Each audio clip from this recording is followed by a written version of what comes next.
নোয়াখালীকে বলা হয় যে নোয়াখালী বাংলাদেশের সবচেয়ে ধনী জেলা। ছোট বাচ্চারা আসতো এখানে সাঁতারও কাটছে। পাক যদি কখনো আমাকে সুযোগ দেয় এই স্টেডিয়ামকে আমি একটা প্রাণবন্ত স্টেডিয়াম করে ফেলবো। অয়েল ড্রেস অয়েল প্লে, সুতরাং আমি চাই নোয়াখালী স্টেডিয়াম অয়েল ড্রেসে থাকবে, অয়েল প্লেতে থাকবে। সবুজ গালিচায় মনের খুশিতে দৌড়ে বেড়াচ্ছে আগামীর ভবিষ্যৎ।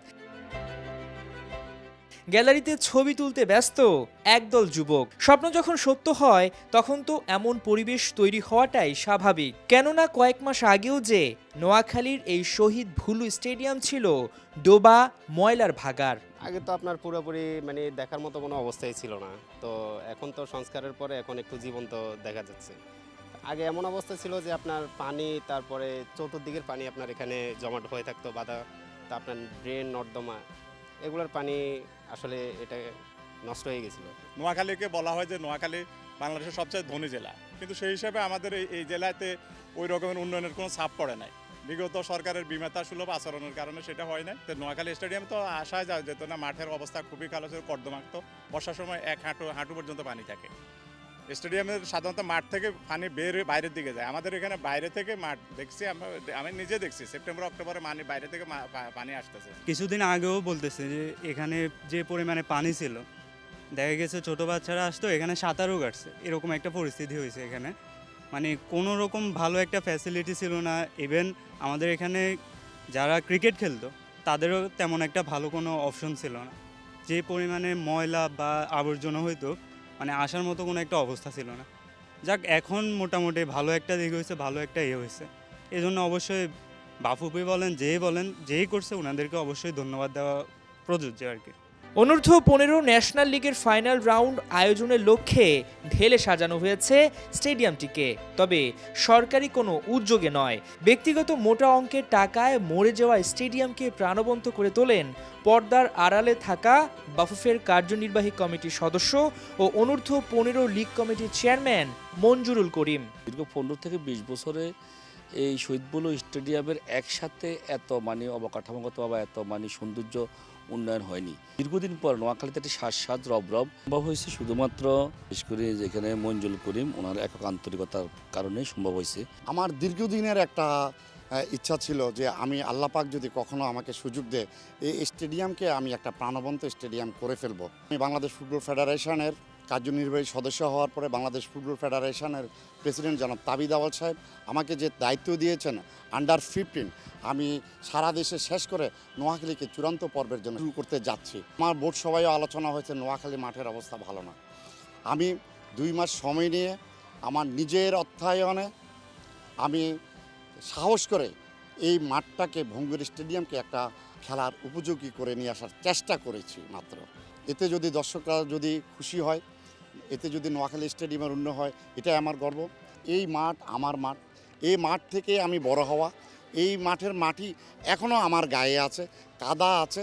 ঢাকায় খেলেছি, চিটাগাঙে খেলেছি, আজকে আমি মহামেডানের মতো টিমের টিম লিডার হতে পেরেছি, ফুটবল ফেডারেশনের আমি এক্সিকিউটিভ কমিটির মেম্বার হতে পেরেছি।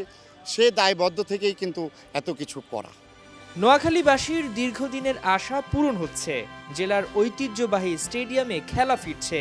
তাতে যেভাবে কমবে মাদকের কারবার, তেমনি বিনোদন কেন্দ্রেও পরিণত হবে স্টেডিয়ামটি। ছুটিতে যখন আমরা এখানে আসি তখন খুব ভয়ঙ্কর অবস্থা দেখি।